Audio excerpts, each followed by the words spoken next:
Bonjour, aujourd'hui je vais vous parler d'une fonctionnalité qu'on n'utilise pas très souvent avec le logiciel Zoom. Cette fonctionnalité s'appelle le diviser en groupe. Moi je trouve cette fonctionnalité très intéressante, mettons parce que lorsqu'on organise des réunions, on peut décider de répartir les participants en plusieurs salles. Je trouve ça important parce que, mettons, quand tu travailles, mettons, dans un contexte où tu travailles dans une entreprise où il y a des gens qui parlent l'anglais, des gens qui parlent le français, des fois on organise des meetings généraux des petits généraux et puis où on mélange des participants anglophones et des participants francophones.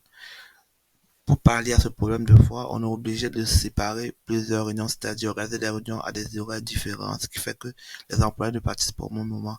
Avec ces fonctionnalités, ce qui est intéressant, c'est qu'on peut décider de faire participer tout le monde au même moment. C'est seulement qu'à l'intérieur de la réunion, on scinde en deux classes, une classe pour les francophones, une classe pour les anglophones. Donc, je trouve ça très intéressant. En utilisant ce logiciel, cette fonctionnalité, on peut éviter d'organiser plusieurs meetings à des horaires différents. Tous les employés seront réunis au même moment et participeront à la même réunion, seulement dans deux classes différentes. Donc, le logiciel permet de séparer en trois catégories. On peut décider de laisser le logiciel attribuer automatiquement les places. Ça, c'est pas recommandé. La deuxième catégorie, c'est qu'on peut nous-mêmes décider d'attribuer manuellement les participants dans les classes. Et puis la troisième catégorie, c'est que je trouve quand même intéressant, c'est qu'on laisse les participants choisir eux-mêmes dans quelle classe, dans quelle salle ils veulent participer.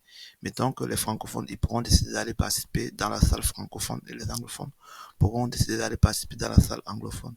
Et vous, dites-moi comment est-ce que vous réalisez ce type de rencontres dans vos compagnies. Merci.